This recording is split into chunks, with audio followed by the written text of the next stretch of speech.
સુરતમાં ફિશ માર્કેટને નરેન્દ્ર મોદીના નામ આપવામાં આવતા વિવાદ વકર્યો છે। વેપારીઓ દ્વારા માંસાહારી માર્કેટને વડાપ્રધાનનું નામ આપવું અયોગ્ય ગણાવતા મુદ્દો ચર્ચામાં આવ્યો છે। ફિશ મર્ચન્ટ એસોસિએશનના પ્રમુખ કલ્પેશ નવસારીવાલાએ જણાવ્યું છે કે વડાપ્રધાનને માછીમારો માટે અલગ મંત્રાલય બનાવી કરોડો રૂપિયાની ફાળવણી કરી છે। ભાજપના નેતાઓના પ્રયાસોથી આટલું મોટું હોલસેલ ફિશ માર્કેટ બન્યું હોવાનું પણ તેમણે દાવો કર્યો છે। સુરત મનપાના ઠરાવ મુજબ માર્કેટ શરૂ કરવામાં આવ્યું છે અને આ વેપારીઓએ 43 લાખ ડિપોઝિટ સાથે 6 મહિનાનું એડવાન્સ ભાડું ચૂકવ્યું હોવાનું જણાવ્યું છે। નામના મુદ્દે કોંગ્રેસના કેટલાક કાર્યકર્તાઓએ વિવાદ ઉભો કર્યો હોવાનો આક્ષેપ કરવામાં આવ્યો છે। માછીમારો અને સાગર ખેડૂતો માટે સરકારે કામ કર્યું હોવાનું માર્કેટનું નામ હટાવવામાં નહીં આવે તેવું કલ્પેશ નવસારીવાલાએ જણાવ્યું છે। तो आज फिश मार्केट जो बनी है उस फिश मार्केट का ना तो कोई उद्घाटन हुआ है, ना ही कोई भी प्रकार की कोई सहूलत के अंदर कोई नामकरण नहीं दिया गया। फिर भी किसी इंसान ने नरेंद्र दामोदर दास मोदी का नाम रखकर मार्केट का रखा है तो वो कौन से आधार पे रखा है और किसने मंजूरी दी है?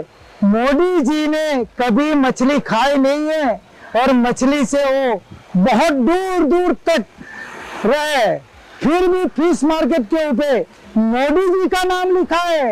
अरे मोदी जी आप आइए और हमारे लिए उद्घाटन कीजिए और अद्यतन मार्केट को दुबई की मार्केट और अमेरिका की मार्केट जैसा अद्यतन मार्केट बनाइए।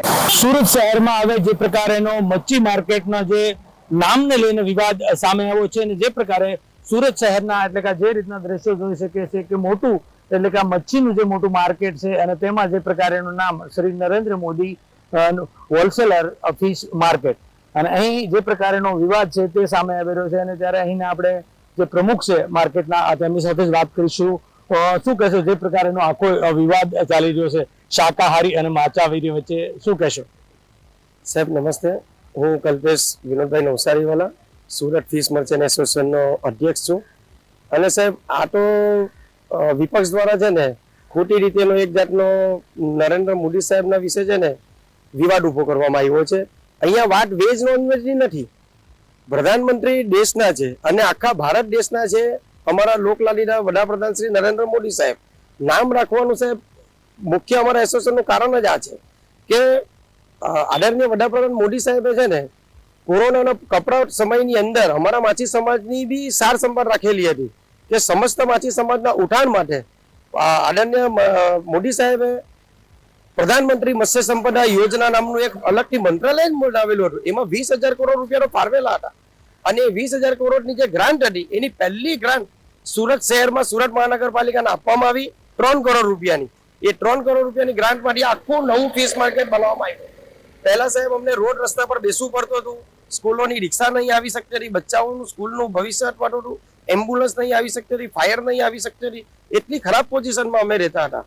ત્યારે નરેન્દ્ર મોદી સાહેબ અને સ્થાનિક ભારતીય જનતા પાર્ટીના સંગઠને અમારું દુઃખ સમજ્યું અને અમારું દુઃખ સમજીને આટલું મોટું અમને ફર્સ્ટ ક્લાસ માર્કેટ બનાવીને આપ્યું છે, આધુનિક ટેકનોલોજીથી બનાવીને આપ્યું છે, સારામાં સારી સુવિધાઓ છે, પાર્કિંગની સુવિધા છે, પાણીની સુવિધા છે। પછી તમે જોશો સાહેબ કે દરેક વેપારીઓને અપ ટુ ડેટ સ્ટોલ ફાળવીને આપ્યા છે, ગ્રાહકોને કોઈ તકલીફો નથી। અમારી મા બહેનો આવીને વ્યવસ્થિત માછલીઓ લઈ જઈને પોતાનું ગુજરાન વેપાર કરીને ગુજરાન ચલાવી શકે છે। એટલે આ જે નામનું એકદમ ખોટું વિવાદ છે એ પણ 10 વર્ષ પછી કોંગ્રેસ પાર્ટી જાયગી। આજે 2016 ની અંદર તો સૈદ્ધાંતિક મંજૂરી મળી ગયેલી હતી અને આ હમણાં ત્રીજા મહિનાની અંદર સુરત મહાનગરપાલિકાની સ્ટેન્ડિંગ કમિટી આનો ઠરાવ નક્કી કર્યો, અમારા સ્ટોલ હોલ્ડરોનું ભાડું નક્કી કર્યું। 43 લાખ રૂપિયા તો ડિપોઝિટ અમે ભરી છે સાહેબ અને 80 લાખ રૂપિયા તો વર્ષનું ભાડું છે સાહેબ આની। અને અમે લોકો આજે બધા વેપારીઓ ખુશ છે કે અમને સારીમાં સારી જગ્યા પર બેસવાનું મળે છે, સારો વેપાર કરવાનો મળે, એમાં શું ખોટું છે? અને કેમ ન કરીએ અમે નરેન્દ્ર મોદી સાહેબનું અમે શું કામ નામ ન લઈએ? કેમ કે એમને આટલું મોટું અમને મંત્રાલય બનાવ્યું, સારામાં સારું અમને યોજના તરીકે આટલી મોટી ફિશ માર્કેટ બનાવીને આપી। તો એટલા માટે અમે લોકોએ અમારા સુરત ફિશ મર્ચન્ટ એસોસિએશનની અંદર અમારી કારોબારીએ સારી રીતે ચર્ચા વિચારણા કરીને આ નામનું યોગ્ય અમે નામકરણ વિચારીને જ કરેલું છે। અને અમારી એસોસિએશનની એક જ માંગણી છે કે આ માર્કેટનું નામ શ્રી પ્રધાનમંત્રી આપણા Narendra Modi wholesale fish market રાખવામાં આવે કે જેથી લોકોને ખબર તો પડે કે માછી સમાજ માટે નરેન્દ્ર મોદી સાહેબે શું કર્યું છે. સમસ્ત માછી સમાજના ઉઠાણ માટે જ આ મંત્રાલય બનાવ્યું છે. કેમ કે અમુક કોંગ્રેસના નેતાઓને છે ને ખબર જ નથી કે આ મંત્રાલય શું છે. આખા ભારત દેશમાં આવું માર્કેટ કશે નથી બનેલું. આ પહેલું ગુજરાતની અંદર સુરત શહેરમાં બન્યું છે. એ પણ સૌથી મોટું માર્કેટ છે, સારામાં સારું. માર્કેટના પ્રમુખ વતી શું કહેશો? જે પ્રકારે વિવાદ ચાલી રહ્યો છે આ મચ્છી માર્કેટમાં, નરેન્દ્ર મોદીનું નામ રહેશે કે શું કરશો? સાહેબ, જે રીતે આ વિવાદ ચાલી રહેલો છે ને, હું as a Surat fish merchant એસોસિએશનનો અધ્યક્ષ તરીકે કહું છું કે અમારી તો એક જ રિક્વેસ્ટ છે સરકારને કે આદરણીય નરેન્દ્ર મોદી સાહેબનું નામ રાખો કે જેથી દરેક માછી સમાજને ખ્યાલ આવે કે ભાઈ પ્રધાનમંત્રી મત્સ્ય સંપદા યોજના નામનું એક અલગ મંત્રાલય પણ છે કે જેનો લાભ આજે માછી સમાજને મળી રહ્યો છે.